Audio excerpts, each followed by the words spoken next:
Tiny Epic Dinosaur! 1 à 4 joueurs. Voici la mise en place pour 2 joueurs. On a ici la carte des phases.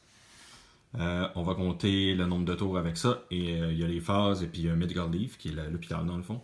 Et puis ici, on a les cartes A, B, C et D. Là, on les a tous placés. On voit le nombre de joueurs qu'on va placer pour le nombre de joueurs dans la partie. Là, on est 2, fait qu'on a mis de 1 à 3 joueurs. Mais il y a un verso à ça. En haut, on a les piles pour les contrats avec l'hélicoptère. Donc, on a les private contracts qui sont ici et les publics qui sont ici.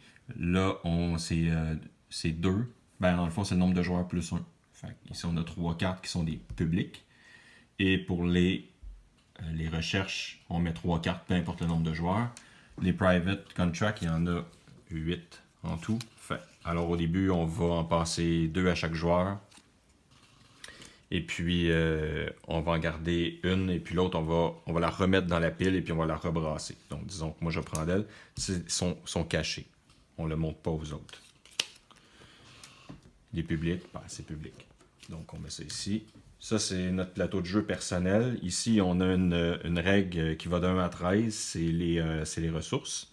Donc, dépasser 13, on les compte plus. Dans le sens que s'il faut que tu en ajoutes un, ben, tu arrêtes à 13 de toute façon. Ici, c'est notre range. Donc, on en avait 4 au départ. Tu en choisis un au hasard. Encore une fois, c'est recto verso.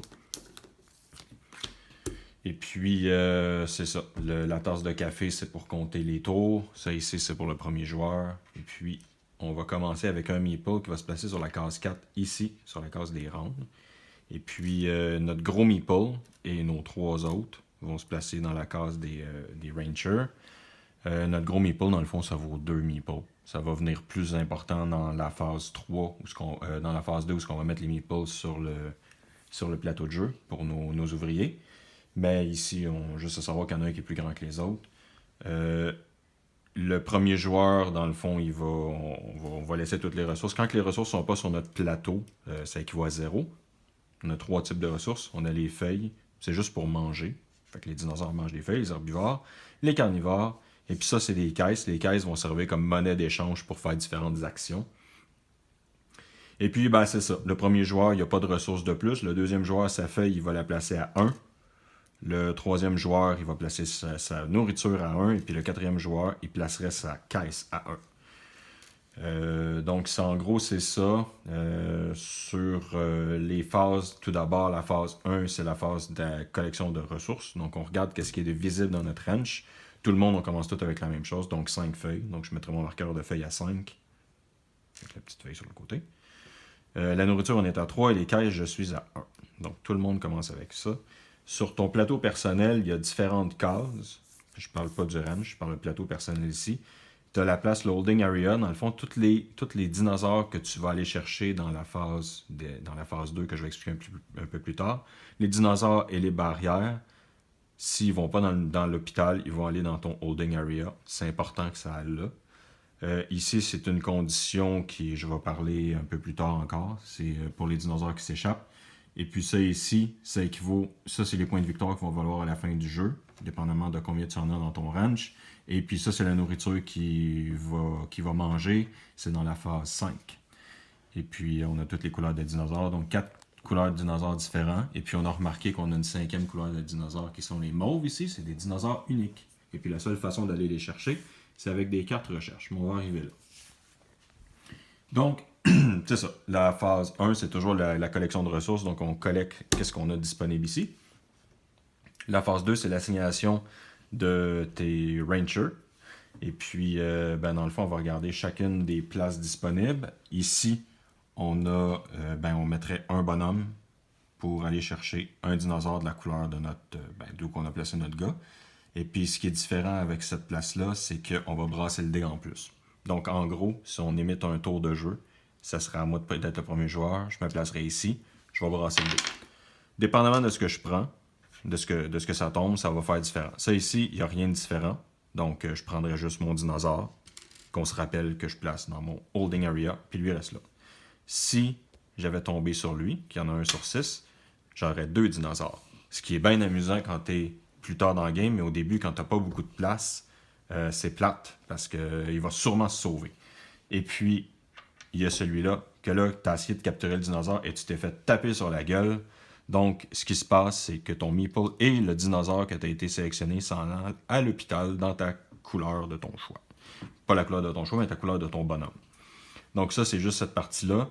La partie ici, c'est juste un marché aux dinosaures. Là, on se rend compte que des fois, il y a juste le rond blanc et des fois, il y a un rond gris autour avec une ressource. C'est ce que ça coûte. Donc, en gros, si je place un meeple ici, ça va me coûter une caisse pour pouvoir faire cette action-là. Donc, il y a une coupe de place d'autres. Si on regarde juste ici, c'est un peu différent. Ça me coûterait une nourriture de chaque type. Donc, des feuilles et de la viande. Et puis ici, c'est un dinosaure de n'importe quel type, soit dans le holding area, ici, ou dans ton ranch. Donc, tu en dépenses un pour pouvoir faire cette action-là. Donc, si on revient ici, ça, pour placer mon meeple là, ça me coûterait une caisse. J'en aurais une, je pourrais la prendre. Donc, je prends un dinosaure de la couleur que je veux et je le place dans mon holding area. Donc, ça, c'est la petite place pour prendre des dinosaures. Ici, c'est ce qui est en gris, c'est pour aller chercher des barrières. Donc, ici, c'est assez simple. Tu payes une caisse, il faut aller te chercher 2 barrières. Des trucs ici. Tes barrières que tu prends, ça va dans ton holding area. Et ici, ben, ça ne coûte rien, mais tu en prends juste une. Les deux qui sont en haut ici, cette case-là, c'est tu prends le premier joueur, si tu l'as déjà, tu le gardes. C'est la seule façon que le premier joueur se transfère. Et puis, tu peux prendre une barrière qui est dans ton range et puis la déplacer dans ton holding area. Il y a une raison pourquoi tu ferais ça. C'est que une fois que ta barrière, tu l'as placée dans ton range, elle ne se déplace plus. La seule façon de la déplacer, c'est en faisant ça. Ici, c'est que tu vas pouvoir prendre un dinosaure tout de suite de ton holding area et le placer dans ton ranch. Ça n'a pas d'importance qu'il soit le dinosaure soit entouré de barrières ou quoi que ce soit pour le moment. Et puis en plus de ça, tu peux aussi prendre une barrière dans ton ranch et la mettre dans ton holding area. Là, on voit des fois, il y a une action disponible, des fois, il y en a deux. Dans le fond, quand tu mets ton meeple, tu es obligé de faire au moins l'action partielle. Donc, si je mets ici, je suis obligé de prendre un dinosaure. Je n'ai pas le choix. Je ne peux pas juste mettre mon bonhomme là pour bloquer quelqu'un. La même chose ici. Si je voulais, admettons, juste prendre le premier joueur, ben, je prends juste le premier joueur, je ne déplace pas de barrière, mais je suis obligé d'en faire une des deux. C'est pareil pour n'importe quelle case. On continue. Les cases ici de Research. Donc, c'est pour aller chercher une carte, une des cartes qui est disponible là. Donc, c'est pour ça qu'il y a plus une des cartes là. Ou bien, tu en piges 3 cartes qui sont cachées sur le dessus du paquet. Tu regardes les 3 cartes, tu en prends une que tu vas garder cachée. Et puis les 2 autres, ben, tu vas les mettre à la suite pour que ça va être disponible pour n'importe quel autre joueur. Donc, ça, c'est celui-là.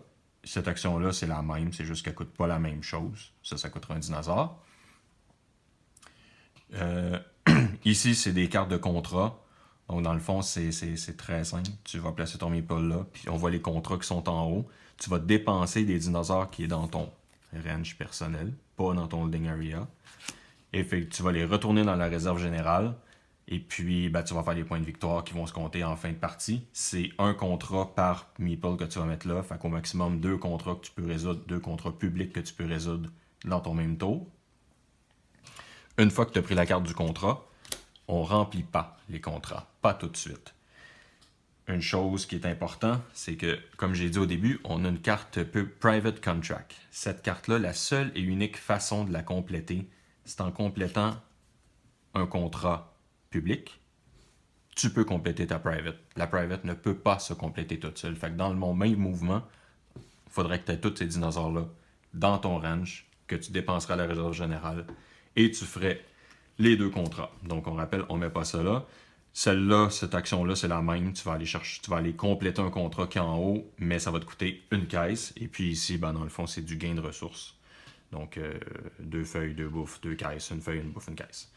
Là, on a vu, je me place ici, ça bloquerait l'autre personne. Pour un autre joueur, s'il veut se placer là aussi pour prendre cette action-là, il est obligé de mettre un meeple de plus. D'où le gros meeple. Il compte pour 2. Donc, si moi je suis placé là, disons mon adversaire, ça c'est mon adversaire, je sais que c'est la même couleur, mais fait ton daltonien dit que c'est mauve, il se place ici, ben, il aurait le droit. S'il y a un 3e joueur et le 3e joueur veut aussi se mettre là, il faudrait qu'il mette 3 meeples et ainsi de suite. La seule restriction, c'est que le joueur qui s'est placé là ne peut pas se replacer là une 2e fois. Donc le vert ne pourrait pas se replacer là encore, dans ce tour-là. Donc, c'est les actions disponibles pour l'assignation des rangers, des ranchers. Là, la troisième phase, c'est d'aller rechercher les ranchers. Donc, tous les joueurs en même temps, on va aller rechercher nos bonhommes qui sont placés aux différentes places, ainsi qu'au medical leave, à l'hôpital. Donc, quand on prend au medical leave, on va prendre notre rancher, on va le mettre là, et le dinosaure s'en va dans notre holding area, comme il aurait été en temps normal. Là, on va se dire, mais pourquoi que l'hôpital, à quoi ça sert? Ben, ça peut être avantageux pour toi, puis ça peut être avantageux pour tes adversaires, dans le sens que la case se libère. Donc, si ton but, c'est d'aller chercher plein de dinosaures bleus, ben, t'es quand même content d'aller chercher un bleu, d'aller dans l'hôpital. Tu peux te remettre là une autre fois, puis aller chercher un autre bleu. Donc, c'est à ça que ça sert le Medical Leave. Puis, il y a aussi des cartes de recherche qui sont pratiques si tu vas rechercher tes bonhommes dans l'hôpital. Donc, c'est ça. La phase 3, c'est d'aller rechercher tes bonhommes. La phase 4, c'est d'arranger le ranch. Là, c'est de placer tout ce qui est dans ton holding area sans exception et de les mettre dans ton ranch. Donc, disons, en ce moment, je prends mon dinosaure et je pourrais le mettre ici. Là, on voit, mon dinosaure, il est entouré d'une barrière naturelle avec les montagnes et d'une barrière qui est déjà là, imprimée dans notre truc de jeu. Partout où c'est des pointillés, c'est toutes des places où ça requiert des barrières. Donc, on se rend compte qu'ici, il y a de l'eau, il y a une montagne. Fait que juste une barrière ici, mon dinosaure pourrait se mettre là. Pourquoi que je voudrais mettre un dinosaure dans une barrière? Ben, il y a une raison très simple, c'est que s'ils ne sont pas dans une barrière, ils se sauvent tout de suite. Donc, c'est pas très le fun quand que tes dinosaures se sauvent. Tu as une pénalité par type de dinosaure. J'explique.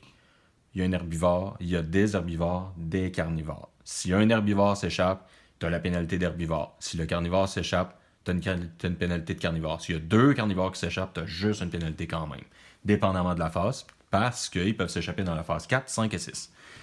Donc, si on fait ça facilement, parce que je ne veux pas tout de suite expliquer ce qui se passe quand ils s'échappent, la phase 4, tu places tes dinosaures et tu placerais, mettons, tes barrières qui seraient dans ton holding area. Tu les places comme tu le souhaites. Là, mettons, j'en aurais 3. Je pourrais les mettre comme ça. Donc, ça, c'est les dinosaures. Là, ensuite de ça, la phase 5, encore une fois, c'est tout le monde en même temps. On nourrit nos dinosaures. Ici, j'ai un Brachiosaurus. Lui, c'est un herbivore, donc il a besoin de 2 feuilles qu'il veut manger. Donc, on descend notre marqueur de 2 feuilles.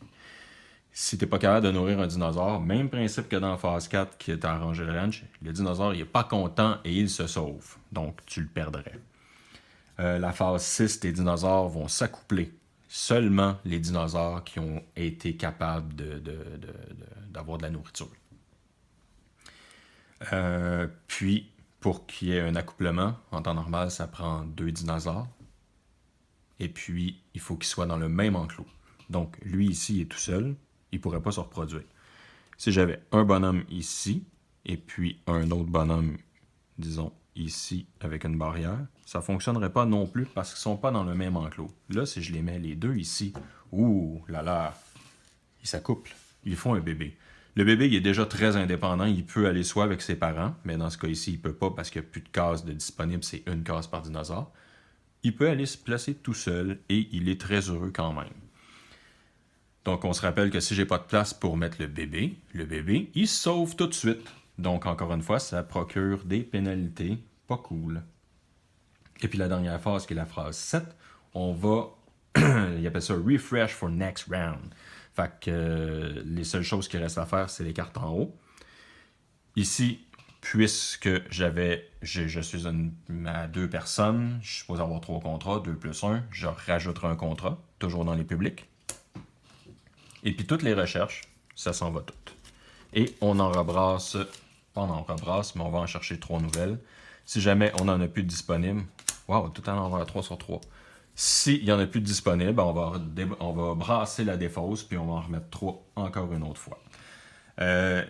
Donc, en gros, c'est ça qui va se passer pendant 6 tours. On se rend compte qu'au 4e tour, on va avoir un petit bonhomme qui nous attendait, très heureux. Il va venir te rejoindre dans ton ranch. Mais non seulement ça, tu vas aller chercher une nouvelle carte de contrat privé. Que tu fasses tes contrats privés ou que tu les fasses pas, que tu les fait, ça va te donner des points de victoire. Si tu les fais pas, tu n'as pas de pénalité. C'est juste, tu n'as pas réussi à le faire. Donc, on va faire ça pendant 6 manches. Et puis, rendu à la 6e manche, on passe encore à toutes les phases. Quand c'est terminé, refresh for next round, il n'y a pas de next round. On va passer au décompte des points. La chose que j'ai pas parlé, c'est bien sûr les dinosaures quand ils s'échappent. Les pénalités. Un herbivore, quand il s'échappe, il détruit une barrière. Tu peux détruire la barrière de ton choix, mais disons qu'on va avoir un brachiosaure ici. Le brachiosaure, il se sauve. En se sauvant, il arrive, il fait comme... Watch out! C'est avec un coup de queue, il casse la barrière et il se sauve. Là, on voit ici, eux sont plus dans un enclos. Ça n'a pas d'importance pour cette ronde-là, eux vont pas se sauver. Mais c'est la pénalité de l'herbivore. Donc, je rappelle, s'il y a 4 herbivores qui s'en vont, à phase 4, il y en a un, à phase 5, il y en a 2 qui se sauvent, c'est pas grave. La pénalité, c'est déjà produite une seule et unique fois. L'herbivore, c'est fait. On n'en parle plus. Le deuxième type qui peut s'échapper, puis ça, eux sont moins gentils, c'est les carnivores. Oui, les carnivores. Les carnivores, eux, ce qu'ils font, c'est que non seulement ils se sauvent, mais sont tellement maudits de se sauver qu'ils mangent un de tes dinosaures. Ils peuvent manger un autre carnivore, ça n'a pas d'importance. N'importe quel dinosaure, un dinosaure unique, c'est pas grave. Donc lui, s'il se sauve, il va en manger un avec lui. Donc ça, c'est les pénalités. Même principe, s'il y en a 4 qui s'échappent, les pénalités se fait juste une seule fois. On a comme dernière chose les dinosaures mauves. Les dinosaures mauves, c'est des dinosaures uniques. Eux, c'est les seuls qu'en gros, ils vont pas s'accoupler parce qu'ils sont uniques. Donc, c'est toutes des espèces différentes. Ils s'accouplent pas ensemble. Chien et chat. Et puis, ils n'ont pas besoin d'être dans un enclos. Sauf que un dinosaure mauve peut pas être dans le même enclos, disons, qu'un dinosaure d'une autre couleur. Ça fonctionnerait pas. Il pourrait être seul dans son enclos. Il n'est pas obligé de l'être, mais s'il est dans un enclos, il est dans un enclos. Mais il ne peut pas être avec une autre couleur. Comme n'importe quel autre dinosaure, les espèces sont juste ensemble. S'ils ne sont pas ensemble, tu ne peux pas le placer là. Donc, les dinosaures mauves, ils ne s'accoupent pas et puis ils n'ont pas besoin d'être dans un enclos. Donc, il peut y avoir plusieurs dinosaures mauves à la même place. Ça n'a pas d'importance. Ils ne se mangent pas entre eux. Donc, oui, donc c'est ça. Les dinosaures mauves, on l'a vu, la seule façon de les avoir, c'est avec les cartes recherche. Donc, disons que je vais chercher cette carte recherche-là en plaçant dans la phase 2 mon Ranger ici, qui me coûterait une nourriture de chaque type. Ça me donne un dinosaure mauve. Donc, quand même important, prenez le dinosaure mauve indiqué là-dessus. Je sais que c'est plate, là, on va le chercher là-dedans. Je suis chanceux, je l'ai trouvé tout de suite. Prenez le même, parce que dépendamment de ton dinosaure, des fois il y a des bonus. Ben, pas des fois il y a des bonus, il y a toujours des bonus, mais ça va dépendre de la place où il est placé. Comme ici.